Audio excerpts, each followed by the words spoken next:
So like maybe a general manager, you're always going to have some people in the company that have been there for a long time that you trust, that can do, since they've been there for a while, they can do multiple tasks. They've probably done multiple jobs to get to the point to where they are now. So they're pretty familiar with everything and can kind of just handle things, and they don't need a lot of explanation, right? Because if I'm gonna ask somebody that's been managing the powder coating shop floor to do something in the powder shop and kind of delegate that off to them, that's in their wheelhouse, right? They don't need much explanation.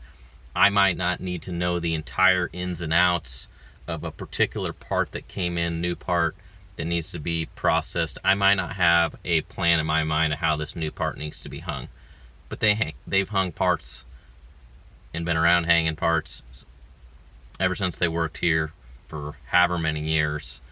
So it's reasonable to tell them, hey, this is a new weird part. It's really heavy.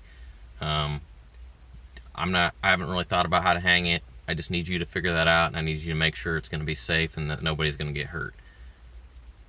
That's just fine to delegate to someone and not really have much more information than that, as long as they're familiar with doing it. If you take someone that's like works in the office and has never hung anything before and ask them to come up with a plan for it, that would be, and you haven't thought very much through it before you delegate it, that wouldn't be very smart, because they're not, how are they going to know unless you give them some guidance?